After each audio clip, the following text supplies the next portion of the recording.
everybody, it's Darren Prady speaking. How are you? Welcome to the Blink podcast.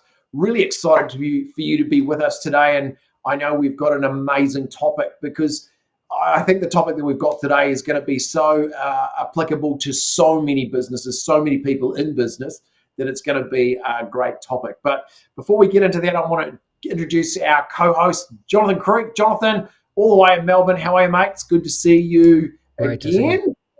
Great to be back, listeners. What's going on? Well, we've had Melbourne Cup week. Cut it out. The town is the town of Melbourne, where I am. You're in Auckland, New Zealand, but the town of Melbourne is ramping up. Traditionally, this time of year, early November, is when businesses start to either ramp up for the Christmas or ramp down, depending what industry they're in. But at the moment, given that a fair majority of people in Melbourne have had about 2 years off, everyone is ramping up into Melbourne. Everybody's ramping up into Christmas, and it looks like Christmas may even be cut short as people just want to get to work. I mean, obviously we have a public holiday for the Melbourne Cup, and everyone was like, can't we go to work and just watch the Cup from work? I mean, that was sort of the mood, is let's get to it. And I think this topic today, why choose you, or why use you, is really important, because people are going to be going hammer and tongs. And the key is going to be how good can they nail the points that we're going to make today in order to make the most out of the next 6 weeks. Only 60 days or so until the end of the year. So what are you going to do about it? And I think it's exactly the situation we're in over here in New Zealand, because we've been locked down and now starting to gradually come out of that, but realising actually that there may be still some more restrictions carrying on. Everyone's starting to realise that Christmas is only just around the corner, and we've got to get a plan in place between now and Christmas, so a short-term plan, but then now really starting to understand what next year needs to look like, and what do you need to be doing in your business now to set you up for the new year. And I just am looking at this with many businesses right at the moment, just having discussions about what is our plans? Have we got anything in writing yet? Are we starting to understand the challenges or the opportunities that are going to be in front of us, and make sure that we're starting to prepare our teams to be able to do that? So, really, really interesting time in business right now, and certainly it's going to be some really important decisions for business owners to be making.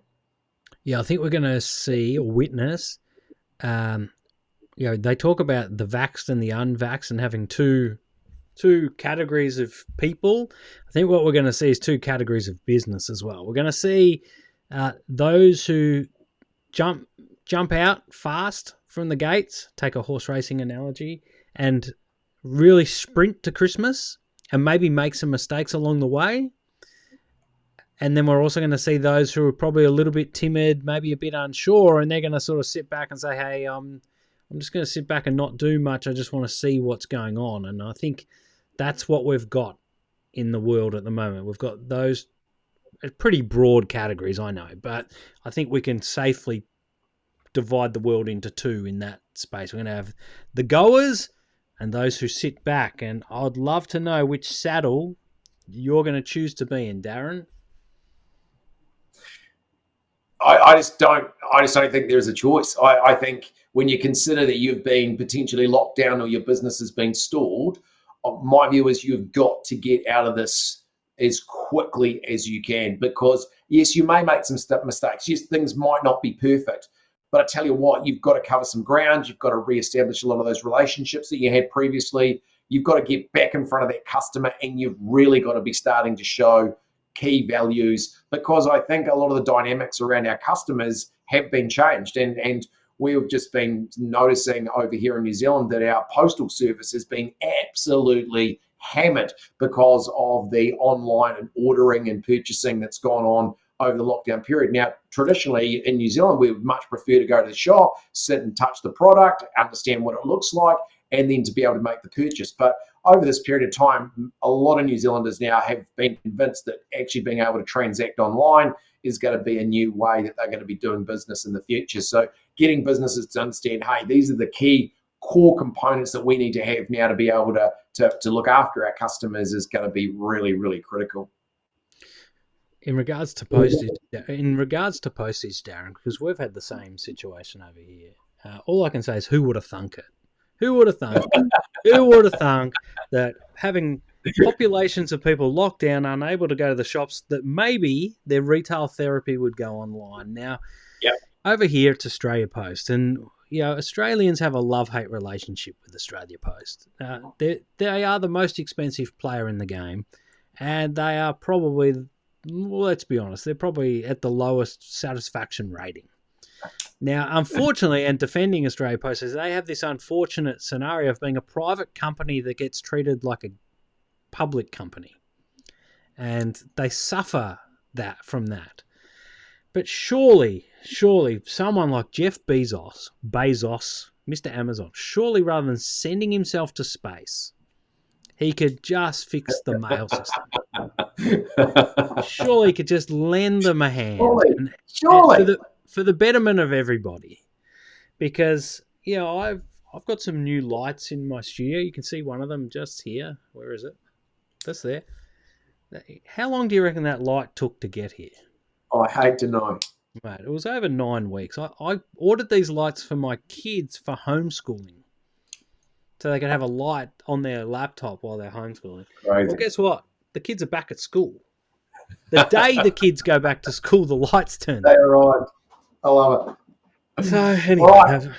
So let's get into our topic today, because I reckon that for me, this is one of my favourite topics to talk about, and it's something that I really want businesses to consider. It's a very simple question that I use, and I think I just want to start off by framing it up on the basis that I think every single business, no matter what you do, no matter how you work, has to be able to answer this simple question. And my view is that every single customer of yours, every single consumer in the marketplace, at some point in every transaction, says, either consciously, subconsciously, or verbally, says, why would I use, or why should I use this company or this person? And I'm really pushed by companies and businesses and even salespeople who aren't able to answer that simple question. So I'd really like us to work through this, because I think there's some key points that we can really help our viewers today. And I think it's a real good opportunity for them to take a moment to actually consider their proposition and how to improve that. This is a really interesting one for me. Firstly, you say it's a simple question. I disagree. I think that this is, in its form, in terms of grammar and structure, yes, it is a simple question. What's only 3 words? It's 3 words. It's really simple, but it has bigger ramifications. Now, I'm going to be honest with our listeners here and our viewers. I work in brand story and branding and helping people identify who they are and what they do. I find I love it, and I find it an area that I think I'm pretty well equipped. I think I do a pretty good job. But when it comes to applying those same strategies and those same structures to myself, I crumble. It is, and so that's why when you say, it's simple, I get a bit heckly, Darren. I'm getting a little bit prickly. I'm like, mate, if it's so easy, why don't you come and fix mine? And particularly, I think it's amplified by the fact that we are going through such disruption, a tectonic shift for many industries and for many individuals in how they have to operate and approach business. It's tectonic. It's massive. And I don't think people fully grasp how big it is. And so when you combine the inability to work on yourself with such a big change, I think for some people, including myself, struggle with this. So we're going to be leaning on you a lot in this session, Darren, to work out and answer the question, why use you? I understand it. I understand why people have to be unique in the market, how they need to have their strengths and their positions to be different, and the advantages of that. But when it comes to applying it yourself, and that's what we're hoping people do today, they listen to this podcast, or they watch this podcast, and they start asking themselves, are they in the best position to gain more sales? Are they in the best position to sell their skills? Are they in the best position to solve the problems that they're there to solve how do they sell that? What are the proof statements or the positionings and the testimonials, and then how do they communicate and deliver those messages? I think it's a lot harder than the question says it is. It's a good. I like. Yeah, I agree with you, mate. But and what I want to start off by just talking about is just to understand the customer profile, because every one of us is a customer at some level. Is that right? Every one of us will be out there in the marketplace making purchases, and we are customers. But one of the things that I've noticed, and we talked about this and talking about customers in our earlier episode, was understanding your customer and being aware of what your customer is looking for. And we talked about that actually most customers these days don't want to be sold. They want to be given advice. They want to be given insights into what they need and how their needs can be satisfied. And also the recommendations of someone who has some authority about the product or the service that they're looking to make a purchase on, giving them the clear steer of what they need to be doing and how they need to be transacting or purchasing. So we really need to come firstly from an aspect of customer need. So don't think about you and what you do. Think about firstly, what is your customer need and how do they want to receive that recommendation or advice? Because once you get your head around that particular concept, it'll make the rest of the piece that we're going down a bit easier. Yeah, I've got some rules in my business Viable.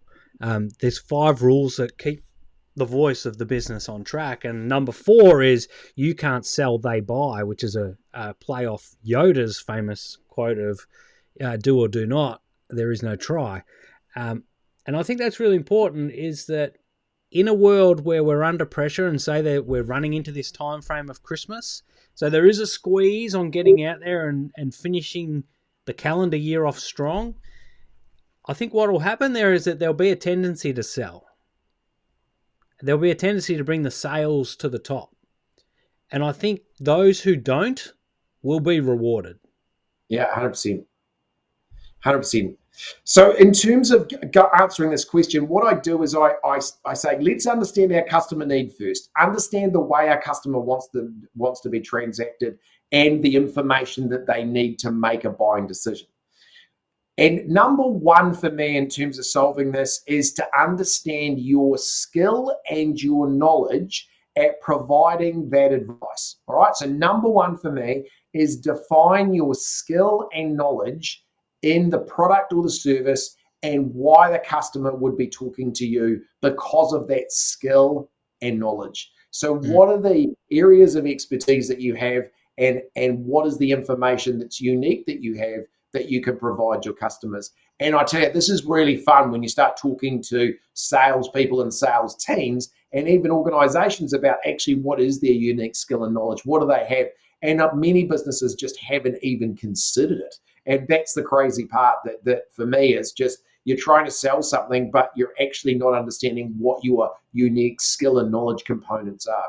And I think I'm going to keep talking about myself because I like to talk about myself. That's a strange statement, but it's true. So I always look back at my own experience because this is an area that's close to my struggle at the moment. If I was to say what's my biggest struggle at the moment, it's this. I'm going to be honest with you. Because I'm transitioning. I feel, and I think there's other people, like when I deal with people, particularly in real estate, you go and talk with sales teams. And usually when you're first doing that exploration session with them, you want to know who's in front of you, what makes them who they are. And very few of them are actually lifelong real estate agents. Very few of them are, I started in real estate when I was 18 and here I am at 32 or 38 or 48 or whatever, and I'm still a real estate agent. Very few. And what I actually find is that real estate agencies, sales teams, have an abundance of richness in corporate experience. They'll have people who have worked in marketing, people who've worked in advertising, people who've worked in travel, people who've worked in transport or government. Yeah, they've usually worked somewhere else and come to real estate, or they've been in real estate, been somewhere else and come back. And what I find is that in real estate, they're so determined to squash their past experiences and richness. And it's like, no. This is actually your advantage. This is That's the your piece we that's can your use. win. Yeah, this is Yeah. the piece we can use. And now that I'm saying it to you aloud, I sit here and go, well, come on, stupid. You're doing it to yourself.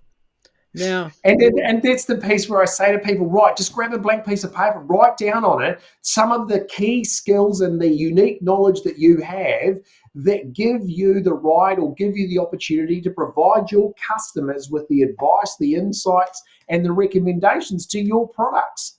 Did mm, you notice I haven't talked about the product yet?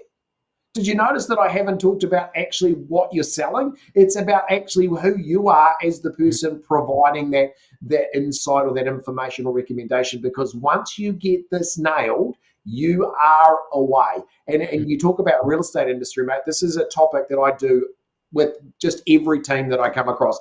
And do you know what? I say to them, why would I sell my house with you? Seriously, at the start of this presentation, 9 times out of 10, I'll have most people in the room sitting there with a blank look at me and going, I'm not sure. And I shake them. I shake them at this point because, sorry, you're charging me 20, 30, 50, 80, $100,000 to sell your home and you're not sure why I should use you. I mm. mean, it's just a core part of the service that you really need to nail. And regardless of your industry, regardless of what you do, if you can really get your understanding around the key skills that you have or the knowledge or the insights and how you can apply that to your product or service, man, you stand out amongst the pack very, very quickly. Yeah, and I think what's really important, particularly when it comes to storytelling as well, like the actual positioning in the market comes from stories. The way that you're seen and received in the market comes from the stories you share, the value you provide. And these different experiences are the pillars. And as you said before, it comes from your history, comes from your Mm, past, comes from the experiences or different industries that you've worked, and bringing that skill and knowledge forward into your current role is just so valuable. It's just that's an mm. amazing point, mate. And I hope people are writing that down on that piece of paper in front of them now. Is just to consider their previous roles and experiences, and then bring them into the current and make them Mm. really part of their value proposition. And I think, in a sense, if we think back about it, it's really a change that's happened in the world, in society, is that, with the evolution of social media and, you go to people's profiles and you can go back, 10 years of where they're everywhere they've worked. They were an ice cream scooper at Cold Rock and then McDonald's and then whatever, because people share all that now, where previously they didn't. And Yeah. previously what it was is that I think there was this sort of mindset, a somewhat limiting mindset that, I want the person that's been there the longest and is the most real estate agent of real estate agents, right? But now the experts are the people who have had world experience in other areas, and they're bringing all those skills into a 360 Well, approach. think about it from a customer perspective. If you're a customer looking for someone with expertise to help you transact your largest asset, wouldn't you want someone that's got those skills, maybe learnt in other industries, that you now can lean on and gain support on right at the time when you needed to make probably the largest financial decisions of your life? Yeah, well, I think what my point is that I think that thinking in the customer has changed. Totally. I think the people of my parents' generation, if you're going to get a real estate agent, get a real estate agent, not Johnny who used to work for American Express and Yeah. then has shifted to real estate. Oh, and I've seen this over the probably the last 12 months, maybe 2 years, is that people coming into the industry now, the younger crew coming in have got those wider skill sets from other industries, and you're talking about the travel industry is a good one, industries that have been affected by the COVID environment. Those people coming into the real estate industry on the large have done extremely well, because they're bringing some unique skill sets that this industry hasn't seen before. So again, really, really unique and great opportunity. Oh man, if I was in real estate or cars, I'd be hiring. There's two types of people I'd be hiring. In real estate, I'd be hiring people who've worked for social media agencies around Facebook Yep, ads, yep. and secondly, I'd be hiring women who have been through a divorce, life Really? experience. Yep, Yep. because I just think, hey, the statistics are out there, Darren. 50% of people get divorced, and so if 50% of people get divorced, then a fair chunk of real estate transactions are going to be divorcees either selling or buying. Yep. And so if you've got someone on your sales team who can then connect or has the skills or understanding of what it's like to go through a breakdown of a marriage or a downsizing or an upsizing. Process. The totally. Process, right? They've got that insight, so they're going to be able to make that connection, which gives the customer, why use you? Well, use me because I've been through what you're going through now, so I can help you. Make it smoother and easier. Have we just proven our topic? Yeah. Because that example was just proving the topic, right? Because what we're talking about is your ability to show your skill and your knowledge, and that gives the customer that confidence to know they're dealing with the right person. But what the thing off the back of that I want you to be thinking about, and this is point number 2 for us today, is I so often see this all the time where real estate salespeople or just salespeople in general talk and they talk and they talk and they talk about from their perspective, this is why you should buy this product, or this is why you should use the service from the salesperson's perspective.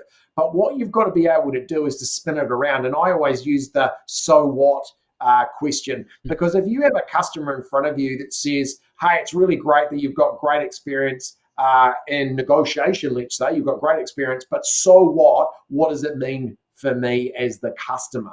And what we've got to be able to do now is to turn our explanation around to not be in reference to the salesperson, but actually answering it on the side of the customer. And that so what has got to be in our minds, so that every time we're talking or explaining to the customer what we can do or how we can help, it's in their life, and them in their world. And it's just got to be something that we do all the time.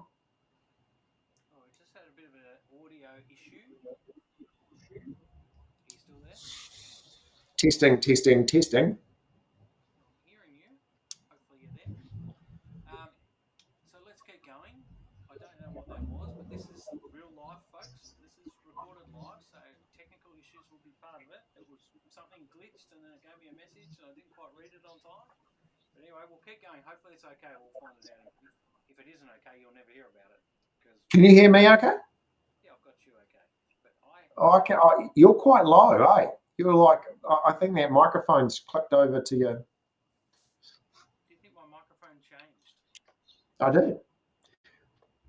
But that's what I think I was making a clear point around that. So what? You see, that was the bit for me, is just going, understanding that you've got to be able to reference your customer's perspective. We just must make sure that we're doing that. 100% agree on that. And am I back? Thank you. I can see little green bars. I don't know what that was. It was weird. Apologies, folks. I think that's really important too. And I think I don't think it's too bad to talk about yourself and talk yourself up a bit, because at the end of the day, this is about getting sales, no matter what business you're in. Sorry, this is not talking about. Yeah, that's right. But the thing is, you got to remember, it's not talking about you. It's talking about how you're going to help them. So this is not about you. You didn't let me give my part B, which is, I don't think it's a problem talking about yourself, as long as by talking about yourself, you're actually selling the benefits of your skill set. From their perspective. For them. And that's, yes, you got it. That's it. And that's the piece that we've got to keep making sure, because how many times we go into sales environments and the person wants to tell us the 17 awards that they won, that they're the best in the area, they've done this, they've done that, they've done that. So what? What does that mean for me as the customer? And that's the bit we've got to keep referencing, because the more we do that, the more we're seen to be covering off that advice piece. Yeah, real estate awards season is very similar to media and advertising awards system. I mean, season. Nothing drives me more mad than production companies that have won, 50 different awards. Oh, we went to an awards night and we went, oh, my light just went off. We went to 50 different awards nights, or we won 50 awards at this award night the other night, and you sort of sit there and go, oh, I've never even heard of the agency that's handing out the awards. Like, how much sponsorship did you pay to win those awards? There's so many curveballs. It's not what you're after. What you actually need is you need proof. Yep. The customer needs to know if what you're telling them is true. Are your skills up to the task of delivering what you say you can deliver. Yeah. Because we both know it, Darren. The world of social media is fantastic until you don't live up to what you promise. Yeah. Then you got a whole lot of, and then the feet on the duck start paddling a lot harder against the stream to fix it. So, it can be great, it can be beneficial and positive, but if you don't deliver what you say you can deliver, then it becomes a whole lot harder. You got it. So that's where and you touched on it. That point 3 is about proving it, right? And one of the things that I always say to people is when you go into a sales environment, if the salesperson continues to talk, what do you reckon's going through your mind? Oh, what am I having for dinner? Yep, absolutely. This drifts off. Will this person shut up? Yeah, give me a Or break. how do I get out of this, right? So one of the things I say to people all the time is once you've defined your skill sets, you've explained why they're important to the customer, your job now is to prove both of those without talking. So you have to be able to create the proof without talking. And how are you doing that? Printed material, testimonials, a video clip showing you in action at an auction. All of that sort of produced proof has to show you doing the job. Your social media feed showing you doing the role, doing the task, doing the skills that you're talking about. Because as a customer, if I can see those without you talking, guess what I'm now thinking? This guy's the real deal. That's it. You got it. And as soon as they realize that, you're now somebody that they can trust. You're now somebody that they will listen to and work with, and that secures your relationship. So isn't that what they're trying to do with their awards? And why doesn't it work? The challenge with the award piece is, I mean, I've been to many of those award ceremonies, and look, we'd like to congratulate the winning of the medium-sized office with the greatest number of potted plants in the reception area, and the 3 winners are, office A, office B, office C, and I mean, yes, great recognition, but at the end of the day, what I'm saying is, from a customer perspective, what does it mean for them? I think these awards are great for the ego of the people involved, and it is good recognition for the success you've had in your industry. Don't get me wrong.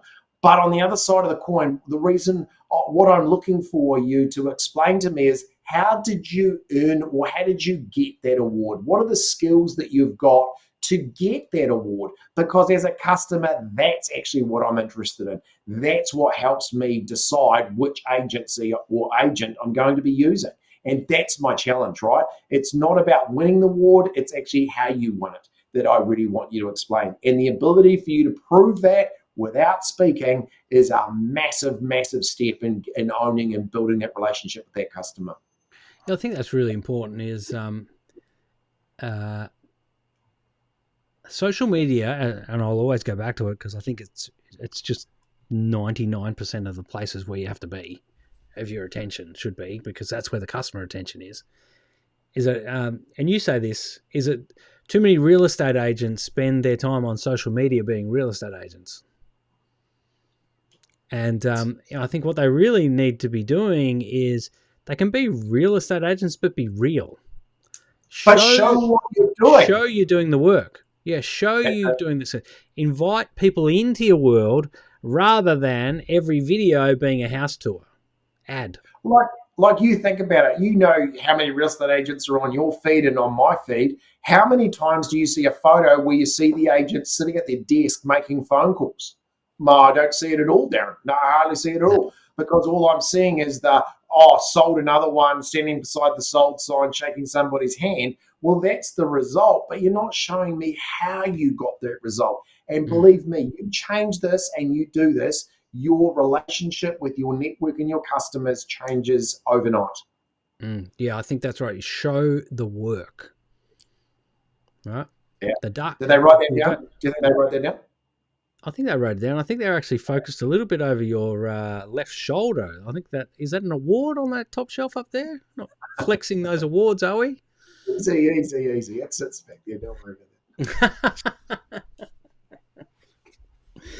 Oh, well, we that. can Right. have a bit of fun. We can have a bit of fun with each other. Of course. Right. But, Now, talk about number 4, because number 4 is a good one for me when Yeah. we're talking about the proof piece. And I know you are really good around this testimonial piece, because I say the testimonials that we see mostly out there in business today, mate, you and I as customers, when we see a testimonial, what's the first thing we think? have I seen that testimonial on someone else's website before? It's like one of those.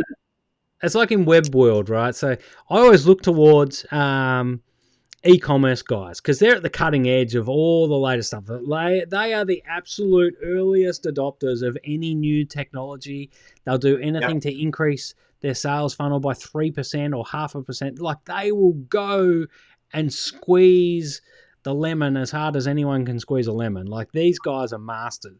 But the one which I thought was genius when it came out about 4 years ago, but it actually drives me mad now, is when you're on a retail site and the little pop-up bubble comes up and goes, Steve Lewis just bought this product from Santa Monica, you know?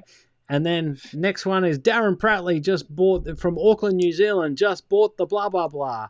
And they just keep coming up. Well, guess what? If you stay on the site for any more than 5 minutes, the same messages start coming up again, and you're like, what, Steve bought another one? Oh, Darren? How many of those do you need, Darren? And so this is the problem with that, is that those testimonials are only as good as they're real. And as soon as you realize they're not real, there's no value. That's it. And this is what I want you just to make that point. You're so correct. Because as consumers today, if you have that one experience where you look at a testimonial and think, maybe that's conjured up, or maybe get some proof that it was conjured up, from that day on, every time you see a testimonial, what are you thinking? You're on edge. You're edgy about it. Is it real? Yeah, and I think this is where I think, and I'm a massive fan of video. This is where video testimonials are fantastic. And I've got a client at the moment who's starting up he started a business taking on big players in food delivery.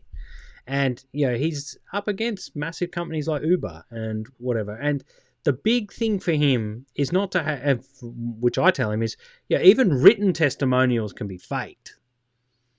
But every time you deliver food and the people are happy, make a video with them. Say, hey, are you happy? Did I get here on time? Is the food in order? Is it the order that you want? And he's now gathering this whole collection of testimonials from real people in the real world, in the little territory that he's trying to own. And, he's tagging them. And then their friends are seeing it. And so then their friends are starting to use the service because they know, let's say the woman's name's Katie.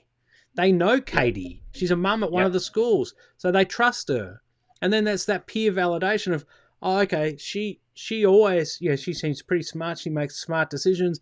I'm going to go along with her because she's already taken the risk.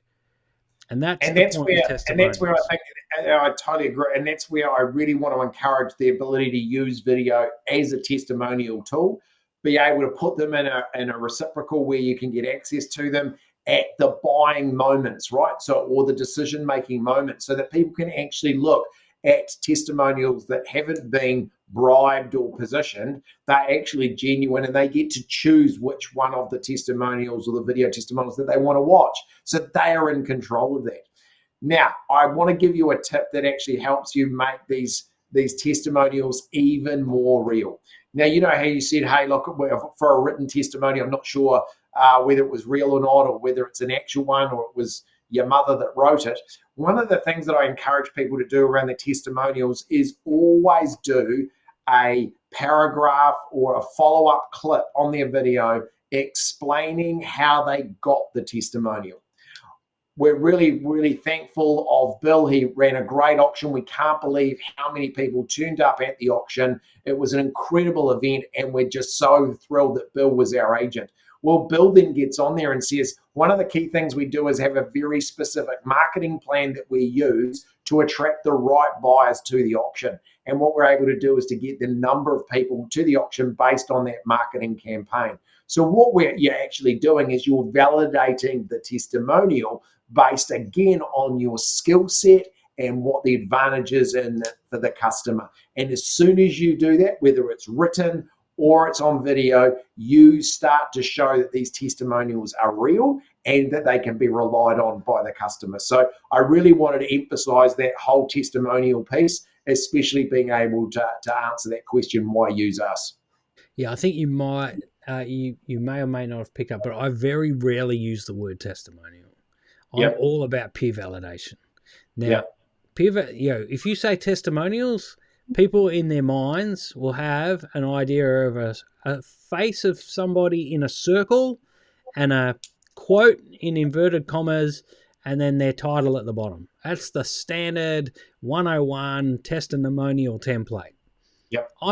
I don't go that way necessarily. Sure, I've got websites that do have those types of testimonials in them, but what I also try and do along the way with my own business is that I have peer validation in whatever form necessary, however it can be done, whether it's audio, whether it's video, whether it's in a post collaborating with someone, whether that's inviting that person who I did business with or have a business relationship with, along, not recently because we've been locked down, but along to events or interacting with them in the real world, which then shows people, okay, their business interactions must be so good that they're willing to hang out with each other outside of business. And that in itself is a validation. Yeah, 100%. That's great. And that's where I'm saying, like, the use of testimonials now has to be a bit more sophisticated. Yes, they're still valid, you still use them, but the ability now for you to be able to validate them in front of your purchasers or your clients is part of the game now. And again, when you want to answer that question, why use you? This is a key area you've got to have right. Yeah, 100%. 100%. And I think, what we're also touching into now is the next piece of this. The fifth point that we want to make is, the different mediums. There's different ways that you can get peer validation. There's different ways that you can have potential customers learn about and gain confidence from the experience of other customers. And 100%. You talk about the fact that can happen face to face. If you're a real estate agent, why not set up events where that can where your happy previous customers can meet your potential new customers, and then you're not doing any selling at all. You're letting them do it organically, and what happens when that happens is so much stronger. Mate, I see right now that the lack of those type of events now that's really slipped, right? Because everyone's going, let's do it digitally. Let's just send the information out by email. Or actually, no, the ability to bring people together to your office, have an event, use your community events to be able to bring your clients to as well is such a powerful way of validating that experience. And I think you bring up a great point. It's crucial now that we do that. Now, if we're focused a lot on real estate, but it could be car sales, it could be finance, it could be banking, it could be anything. But imagine if you had a real estate agency, let's just say real estate, lack of a different business. Considering everything that we've been through at the moment, and I believe there's a bit of an echo, but we'll get through it. Considering everything that's been going on at the moment, imagine if a local real estate agent took on what I believe should be the role of the council or even the state governments to say, you know what, we're going to help all the other local businesses in the area. And how can we do that? Well, you know what, let's start a business club or let's start a business function, and we'll get all the small business owners over to our car park for a barbecue, all right? And you can all get together and we'll shout you. It's all right. We'll probably get some money from the council to run it because they're paying that sort of money at the moment. And we'll even invite the mayor, but it's not about the mayor. But we'll have everyone come along, and guess what? You can all talk to each other and you can bring customers with you. And thank them. You're going down paths now, mate, that just, again, validate why a customer would choose you and your business to transact with, because these all show value and that you're engaged with your community. And by developing those face-to-face opportunities, it's just part of the game now. And I know, and I've seen it, that many businesses have pulled out of that space a lot because they think it's just not needed anymore. But I really, really just see the benefits of bringing those face-to-face meetings and bringing those clients together and being able to, introduce, as you say, the ones that have transacted already with the ones that are about to. It's just such a powerful way. Very, very good point. Yeah, and I think most people now, I think they're falling. I'm a social media guy. I'm a digital guy, right? Like, I just like to be in my bunker, and we'll do it all digitally. We'll do it over the web. It's all good, no worries. But it's not. What I lack and what I need in the world and I think other people need to be aware of this. It's about the feeling. I think if COVID and lockdowns have taught us anything, is that there's a vacuum when there's a lack of human interaction. The golden interactions, Darren, not just meeting with your mates who you always talk with on the phone and messenger. It's the interactions with strangers. Totally.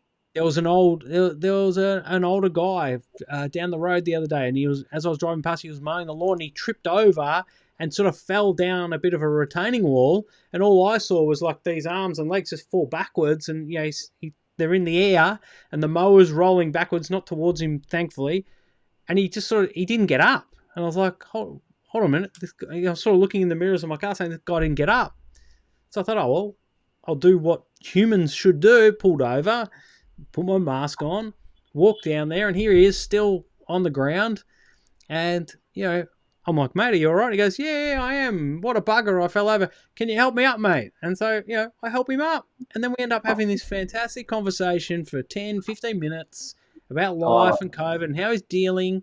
And, 2 days later, I'm driving past, same school run, see him walking down the street, give him a bit of a toot, gives me a wave. That is what's lacking in the world on the back of what we've been through now. So you've got three points, three mediums of how to connect, right? Yep. Face-to-face, web, and video. Now, pre-show notes, this is how on the run we think here, guys. You're getting the latest. Originally, those three were all even. I would say right now, one is way more important than the other two. Particularly if you want to be own a local patch. If you've got a business that has a territory, you've got a business where you are the local expert. Yep. Real estate, real estate, real estate. Can you hear us, real estate? Did you say real estate? We'll just get the Facebook algorithm going. Real estate, real estate. If you are looking to own a patch, be a local expert of an area, you don't know what to do to market your business at the moment because you're going into Christmas and you're a little bit scattered, all you need to do is walk down your local shopping strip and introduce yourself to every owner and ask them one question. How can I help you? Can we talk about what's bouncing back? That is gold, mate. That is gold. That is gold. If you haven't written those notes down around that point, you're mad because this whole digital transformation and we're all electronic and all. You are the best, one of the best social media guys in the market, and you've just made the point right then and there that actually right now that personal connection is just so relevant. So I just want to emphasize that again, mate, because you did right, and it's a great point. So well done. Put it this way: if you walk down the street and you speak to them and you connect, guess what you do next time? You walk down 2 days later. Yeah. Check on them again and say, hey, why don't we just make it a little video? Bring out your phone. Then all of a sudden, you're making a video, which is number 3, and you're putting it on the web, which is number 2. Yeah. And within 2 days, you've covered all 3. You've got the face-to-face feels. How good is that? You then maybe part of the solution to help them is that you plug their business through your platform using video. Yeah, I love it.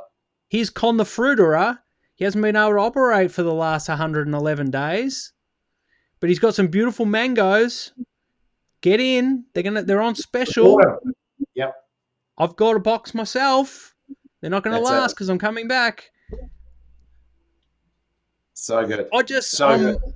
it's just where it is, and it's not Totally. that hard. But no one But it does is. it. No, that's right. And that's why today's topic around why use you was one that I really wanted to put straight after our conversation around customers, because we know customers are changing so dramatically. We know that there are some really tangible things that we can do here to make our businesses more relevant to our customers, connect better, and actually provide them a much better advice platform to be able to stay with us in our service proposition into the future. So I just want to say thanks, mate. Your insights and your information that adds onto these key points, I think, is just so relevant for these industries we're talking about, and even just the wider industries that are out there. So thank you so much for today, mate. It's been so much fun. I really enjoy it, and we certainly know that there's some real gold nuggets in there for our listeners to grab onto. I really would encourage them, if they've got any comments or they'd like to send some more information through, please don't hesitate to do that. We're really interested in hearing any questions or any challenges that you have in your business that maybe Jonathan and I can discuss and pose some solutions for you, and certainly help you in your business. So once again, Jonathan, thanks, mate. Anything else finishing up from you? Yeah, I think you just made a really good point. It gave me an idea, Darren. I think if we're going to walk our walk here, and we're talking about how meta it is that if you're going to make a video with Con the Fruiterer, Con the Fruiterer's customers are going to be more connected to you just by association. We know that that's how humans work. So let's walk our own walk. If you're a business out there and you're struggling with this stuff, why don't you come on the show and let Darren and I diagnose your business? Great idea. Let's do it. Now, I mean, we won't even mention what cost savings. I mean, if you were to pay for us, or if you were to pay for Darren, I'm a bit under. But if you were to pay for Darren, you'd be saving yourself tens of thousands of dollars. Let's do it. If you are brave enough, and it's not even about being brave, if you just want the help, we can fit an extra person on this screen here, right in the middle. And Darren and I want to diagnose your business and then give you the strategies that will move you forward. Happy to do it. That'd be a great idea, mate. I think that's a fantastic idea. Let's do it. Let's do it. All right. So thank you very much, everybody. I really, it's so much fun to catch up, and I know that there's some really amazing information. If you've got a business, you want some help, we're happy to do that. I think that'd be a great idea. Just make contact with us, and we're looking forward to catching up with you all for our next episode. Thanks very much, everyone. And what is that award behind you again? You never told us. I'll tell you in the next episode. See ya.